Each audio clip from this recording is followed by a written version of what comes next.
Welcome to This Week in Drag Racing with your host, Don O'Neill.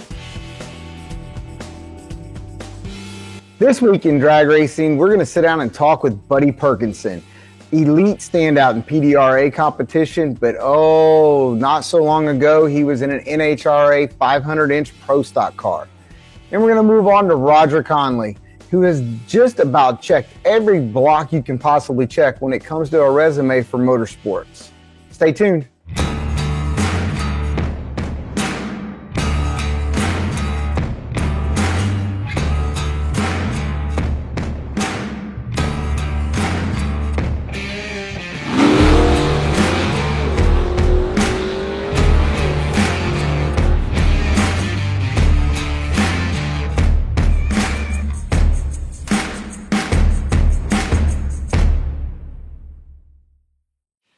This week in drag racing brings in Mr. Buddy Perkinson out of Virginia. Buddy, how are you doing today? Good. Thank you very much. Absolutely. We appreciate you coming on the show. Let's jump right in. Huge year, right? Top sportsman, 3-second field. You still drove an NHRA Pro Stock car, a professional class. Where does top sportsman 3-second runs in PDRA and 500-inch drag racing rank on the old ladder for you? Ooh, that's a tough question. Pro Stock, 500-inch Pro Stock is the elite of the elite. Best drivers, best crew members, in my opinion. And this, I can go a long ways. But some of the most R&D, happens in NHRA Pro Stock. The amount of talent that's over there that those guys get out of a 500-inch motor is just mind-blowing. Top Sportsman Elite. It was a class that several years ago they divided from just a standard Top Sportsman, and it was designed for fast bracket racing. Bracket racing is what we all grew up on. Anyone in motorsports at some point or another has ran a bracket race, whether it's in a dragster or old Nova, whatever that may be. So to run the fastest of the fastest, 3 seconds, in an attempt to bracket race and finish line race, running almost 200 mile an hour, is definitely something that catches anyone's attention in my opinion. So I think that it's tough to compare the two. They're on two total scales, but it definitely requires a little bit of luck and a lot of hard work to be successful at it.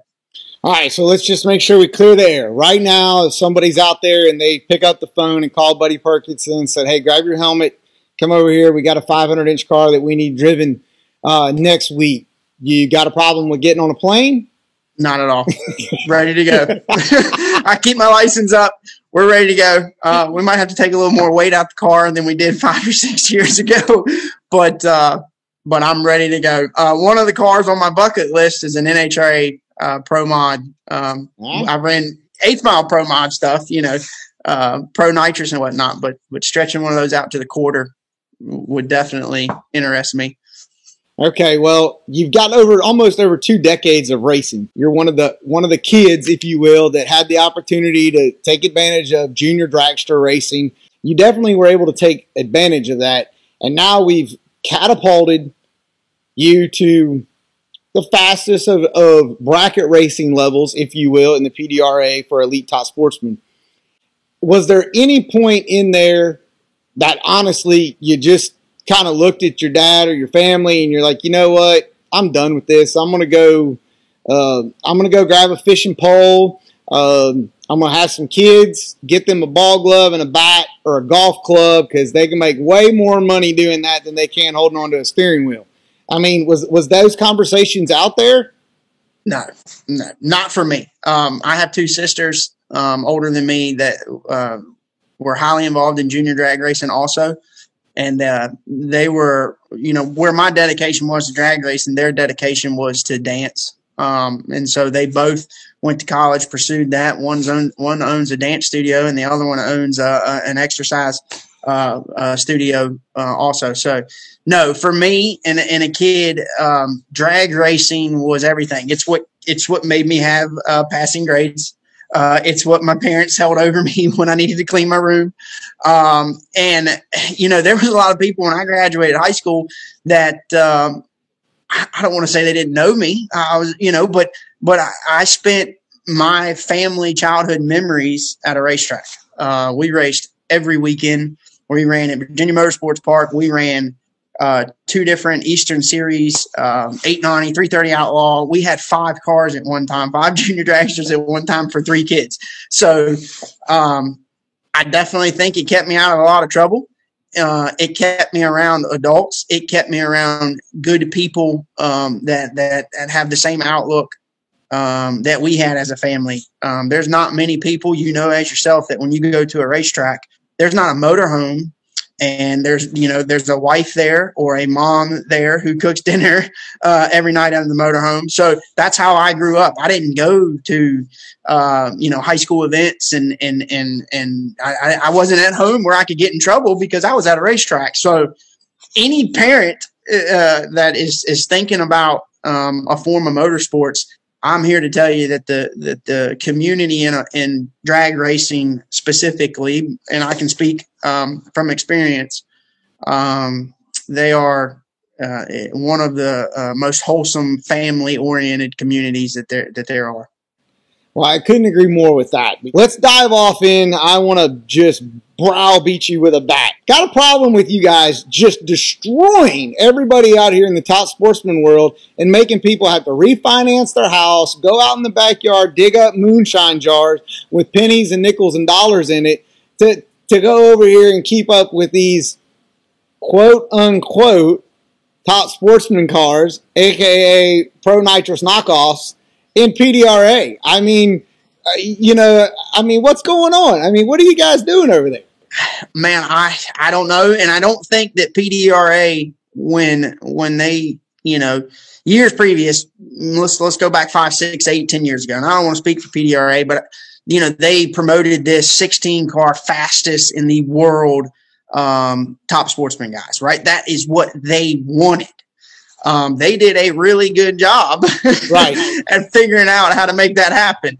I don't think if you go back, 8 years ago, if you ask them, y'all are going to have a all 3 second top sportsman bracket race.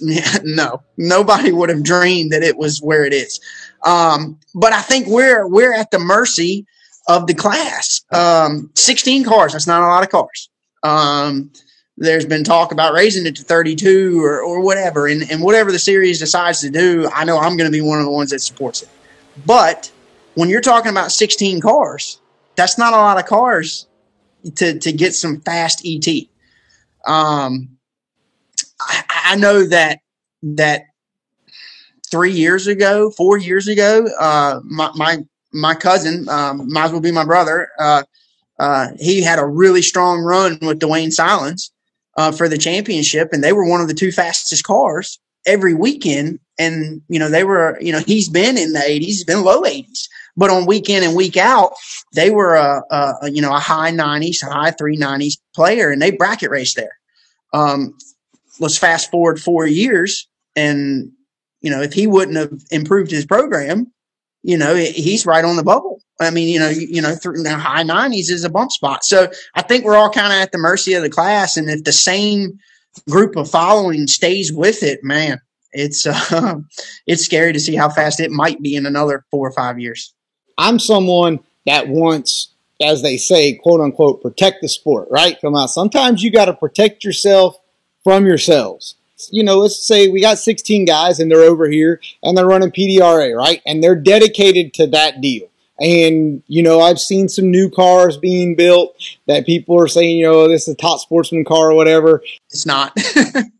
Dude, I don't know who you're trying to kid. No, it's not. You're literally taking your class and you're putting yourselves on an island for that one particular series. And we are. You've taken yourself and you said, okay, I'm not going to run NHRA. I'm not going to run Midwest Pro Mod. I'm not going to run ADRL. I'm committed to only this program. Yep. So, fast bracket racing. Right. So you've got there's different elements in there that you kind of check the block on that's beyond the racetrack. I'm a business owner. I only want to go race 8 times a year. It costs 30-40% more to maintain this level at 8 times a year. How did you guys decide that that's where you wanted to be and you didn't want to go get more notoriety from other racing series?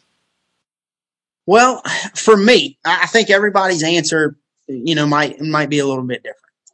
For me, more of the PDRA is where I wanted to stay. Nothing bad against NHRA, nothing bad against Midwest Pro Mod. I probably would entertain Midwest Pro Mod if I was, on that side of the country. For me, the PDRA family, I mean, they preach that. Judy and Tommy Franklin, the whole group that put on that race, it's preached as a family. Business ran family. I highly recommend it if anyone else is in our shoes. 8 to 10 races a year. That's easy for me to manage. And most of the traveling stays east of the Mississippi. So, we can run it for a championship, and still, associate in our community at home. And it's kind of the best of both worlds for me. So that's why we decided to stick with PDRA. Now, the top sportsman, man, I've been down the roads of heads up racing. I don't think there's many people out there that wouldn't want to try it at some point or another. I think that there's a lot of us that run top sportsmen that, if situations were different, if business was different, more time was available to spend, we would run a heads up class. And then I think there's some of us that are diehard bracket racers. John Benoit finished second in the points. We were down to the wire at the last race. He is a bracket racer.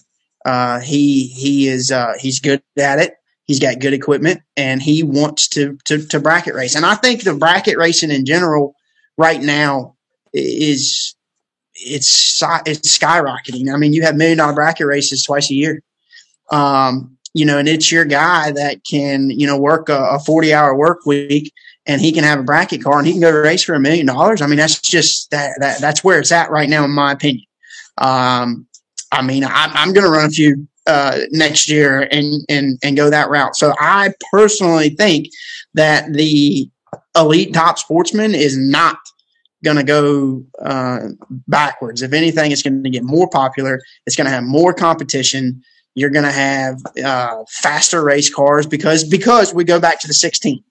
If PDRA decided to do 32 cars instead of 16, that's the decision they got to make. I wouldn't change classes if they did that. Would I go out there and go 370s? Probably not. I'd probably run 4 flat just because it's a bracket race. It's a game of numbers, which is a total different mindset than heads up racing. So for me, it's a no-brainer. PDRA. And then, the title says it, an elite bracket racing series. I'm a door car man. I'm not a dragster man. So that's where I felt that I fit best. Well, and all of those are good answers. And again, the quote unquote term sportsman that gets used that just makes my skin crawl, right? Because there's those of us that are out here that work at it. It's their full-time job. And we travel the country and we chase this and we chase that and we run our operation as such. And yet we kind of get this adjective that's kind of thrown over on us, and it makes my skin crawl. But nonetheless, I'll tell you, I think what you guys do is awesome. I think it's great.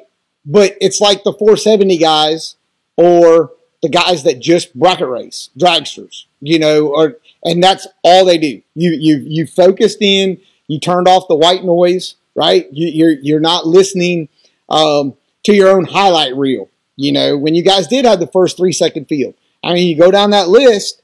If you didn't have at least a 903, that's right, or a Pro Charger, right? So we're really tightening the group up of what's being used. What weapon of choice is coming to the battlefield.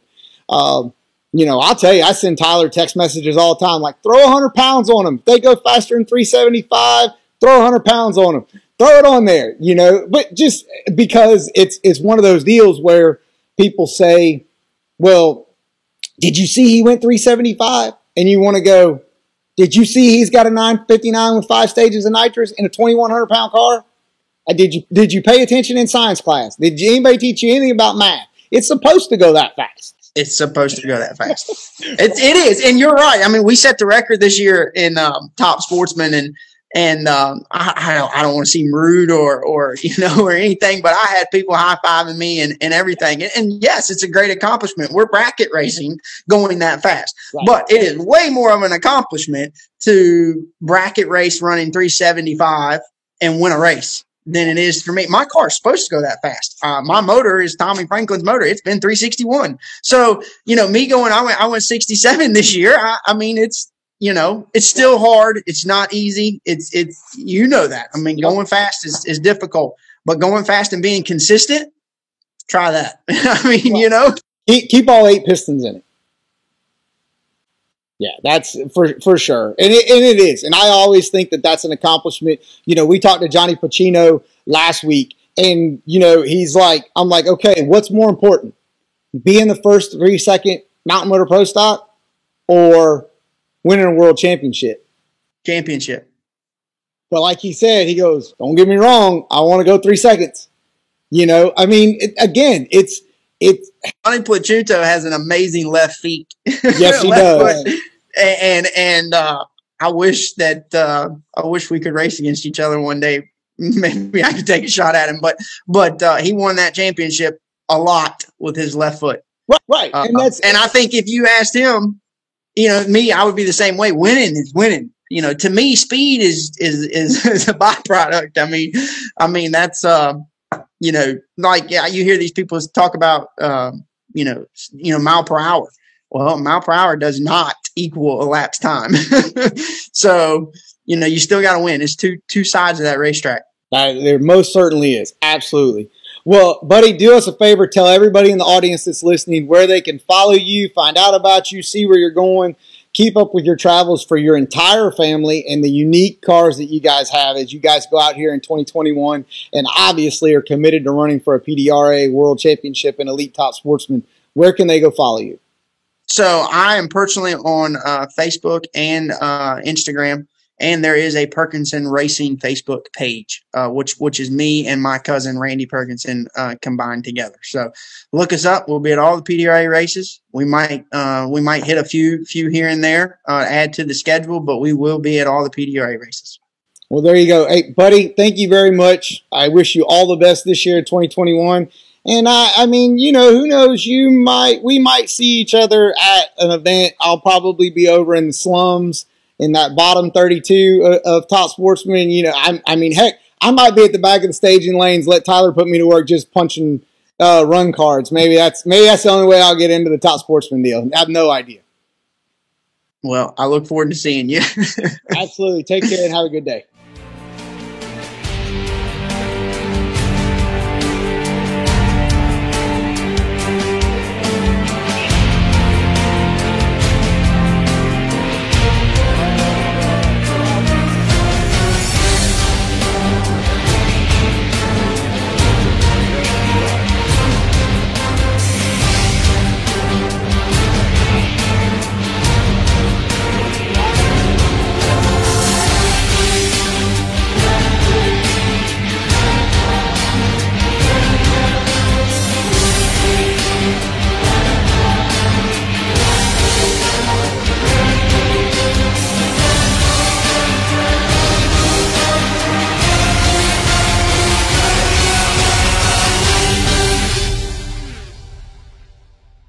Back at This Week in Drag Racing, we got to find the tech guy guru experience, but also over here creating cutting-edge technology in the performance game, bringing it from the truck and tractor pull world over into drag racing. One of the best in the business and most familiar if you're walking around at a racetrack, Mr. Roger Conley from Harts Turbo. Roger, how are you doing today, sir?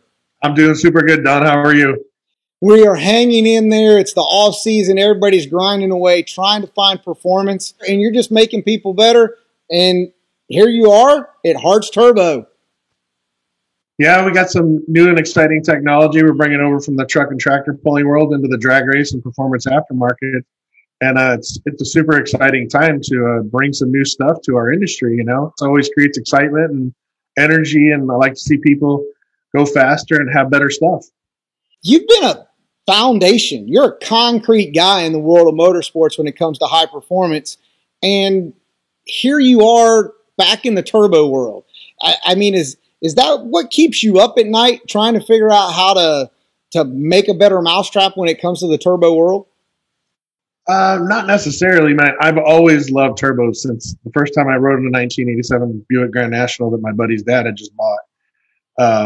You know, from that day forward, I've been pretty infatuated with turbochargers. But it really, what drives me is learning new product and like I said, in the new technology, and coming over here to a company that's kind of starting out. I mean, they're established well over in the truck and tractor pulling world, but they're just going to grow into the drag race market with this new line of turbochargers. So I get to take everything I've learned for the last 25 years at all these great companies from all these great mentors, and I get to apply it.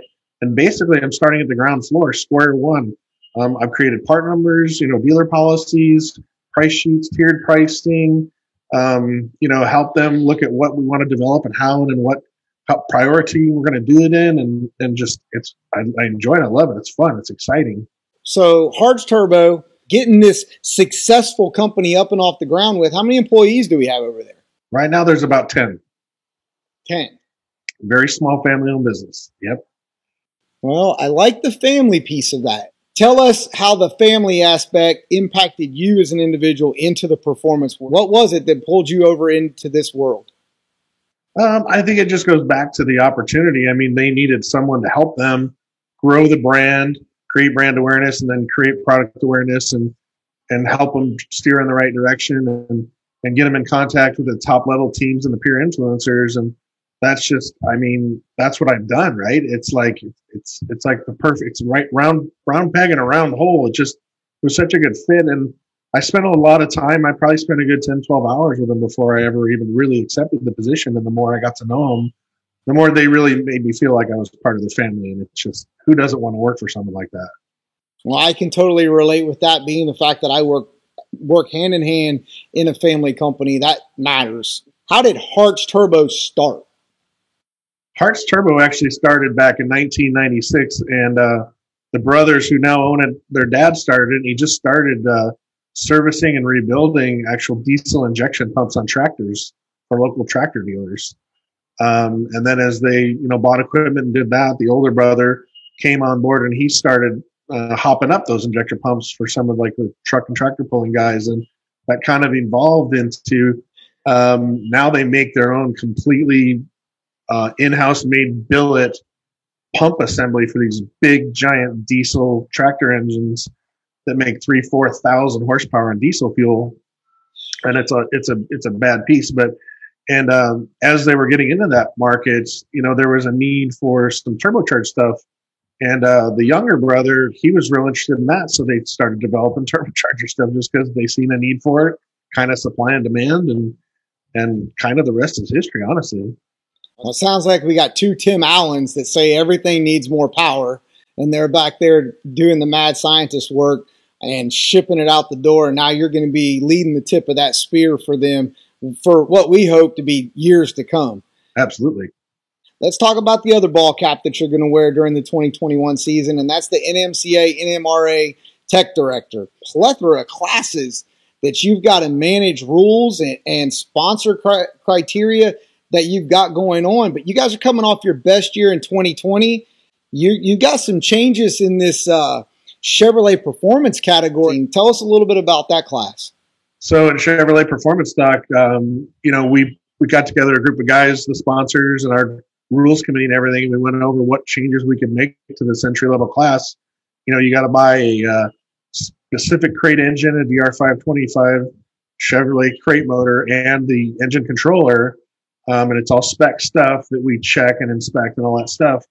to run the class. And then there's some other rules for the bodies and stuff like that. But what we've done this year that I'm really excited about is we've opened it up to pretty much any domestic body. So prior years, you had to have a GM body with the GM power plant. And now you can run, a Coyote or a Fox body swap with an LS in it and run in the class with the Corvettes and the Camaros and everyone else over there.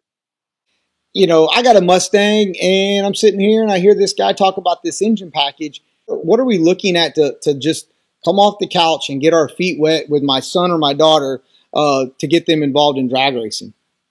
Well, as well as I do, it depends on what you get to start with, right? But I think the engine, I don't know the exact price on that engine package, honestly, Don. I'd be lying to you, but I think it's under $10,000. And it makes 525 horsepower. So it's a good, and it's a reliable piece. The engineers actually spent a lot of time dynoing it over the last few months, trying to make sure we're getting the maximum amount of power with the reliability. They were trying some different air intake things. We tried looking at calibrating it with different types of fuel to see if it would pick up or lose and stuff like that, because we're trying to pick them up a little bit, give them a little more performance out of the class. Everybody drag racers, they always want to go faster. Always. And what do we always say, right? You can go as fast as you want to, but you're typically limited to what your bank account can afford. There are people out there that are loyal to a logo or to a brand, if you will. And so being able to change the body out, and now I can bring a Mustang or I can bring a Challenger or something of that nature, get out there and get started in the world of motorsports and not just completely and utterly break the bank account. Yeah, and the other thing, to digress a little about the NMCA and the NMRA as a sanctioning body, under the Pro Media umbrella, and Steve Wolcott and Raleigh Miller, that again is kind of a mirror image framework of Hearts. It's a very family owned type environment. All the people that work there care about it like it's their own company, and they're all very customer service driven. I've never been around a group of people like the NMC and the NMRA staff that cares more about the customers in drag racing from the sanctioning body side. I've never seen it anywhere. It's second to none. Well, you've been in the business long enough, right? If you upset your customer, they're just going to take their money and go somewhere else. I couldn't agree more with you with Steve and Rolly and the entire team over there. They're always welcoming. You're absolutely right for the family aspect. Everybody pulling the rope in the same direction versus trying to push it will always benefit everyone in the end. So what's on your radar as a tech guy? And who do you have your eyes on? Well, I can't tell you that. That breaks the element of surprise. We try to keep our eye on everybody. At the end of the day, I think that the NMCA and the NMRA, and again, it kind of goes back to the family environment. Even the racers are very, very family oriented, and most of these classes, these guys actually work together and help each other in the same class and stuff like that. And I really don't believe there's hardly any, if any, hardcore people that are really trying to cheat. Now, there's always people trying to push the rules to the maximum extent. But I am, my background with RacePak back in the day, and I spent a lot of time there. I try to be very analytical with anything I look at or any decisions I make. And I even do at times go look at racers' data to validate what they're doing or what they are or are not doing, which I think is pretty unique from my perspective. And it takes, again, my 15 years of experience with RacePak, and I can apply it and help not have to actually completely tear a car apart to look for something that may or may not be happening. So makes things a lot easier, and the racers will appreciate it a lot more. Data doesn't lie. Mm-hmm. You can't cheat the data. That's what it says. What class do you really feel like is going to just jump off the page and make a lot of noise in 2021? NMRA Limited Street. Okay, give me one reason why. The diversity in the class is unreal. We had 7 different combinations last year at one event run within a tenth of a second of each other. And when I mean 7 different combinations, I mean from a roots blower to a centrifugal supercharger to a normally aspirated combination to a turbocharged application. That's a lot to manage for a tech side. And so now we've loosened up the rules for the NA guys a little bit more so they can be more competitive throughout the year. And I know I got at least 3 new NA guys coming to the class, and I know 2 of them are pretty heavy hitters. So it's going to be a pretty interesting year over there. We can tell where the excitement's going to be as a tech committee, because when we do our rules revisions, we have everyone email us what they'd like to see, their requests and recommendations. And so when you go from, let's say, Extreme Pro Mod, and we may have gotten 15 or 18 emails, to NMRA Limited Street, we got probably 50 to 75 emails. Kind of tells you the writing is kind of on the wall there. So that's where I think we're going to see the most movement and excitement and growth in car count and things of that nature. Well, that's when you tell Mr. Walcott and Mr. Miller, we're going to have to budget a little more time in here on the qualifying sheet for this class, because our car count numbers are going to go up a little bit. That's right. They like to hear that. Trust me. Who doesn't? Who doesn't? Okay, you guys, there wasn't really any schedule adjustments that you guys really went through in 2021. Is there some place that you're looking ahead to that you guys are going to in 2021 versus some place that maybe it's just going to be kind of like the status quo of going back to a certain region? No, I always enjoy going to Bradenton, especially in March, living in Northwest Indiana. So that's always fun. But, I think, the Super Bowl at St. Louis, really looking forward to that. Hopefully we get past a little bit of stuff that's going on in the world here and things come a little bit back closer to normalization. And I think that Super Bowl race is going to be, really good time. And then Norwalk, I always love going to Norwalk, and it's always a good time up there. There's always really good people that you get in from that, region and stuff like that. So. Well, you guys had a huge turnout this year at the Peterson family place at US 131. We did. It was extremely large. Yeah.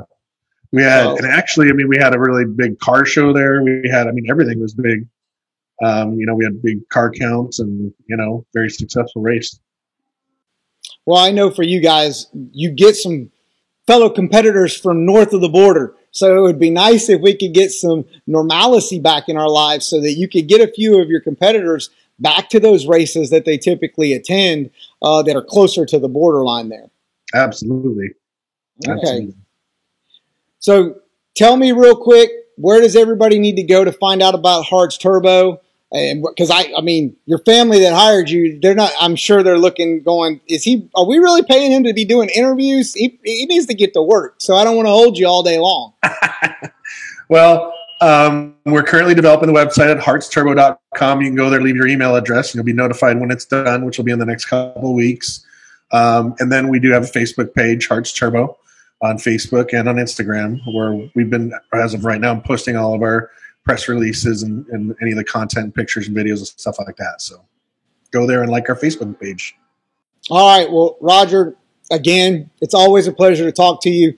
On camera, we can't really dive into tech and this and that and ideas and so forth, but I'll be looking forward to catching up with you in 2021 just to enjoy a cold drink and beat that brain brow of yours around and try to pull a little bit of information that I can use over here in my camp to try to go a little faster in 2021.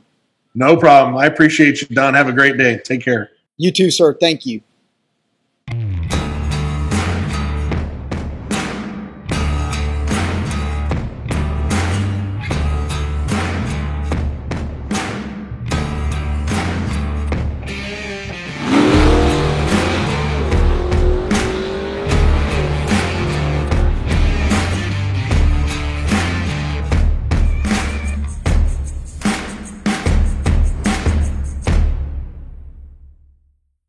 This week's show, Buddy Perkinson, Roger Conley. Two completely different ends of the spectrum in the world of motorsports.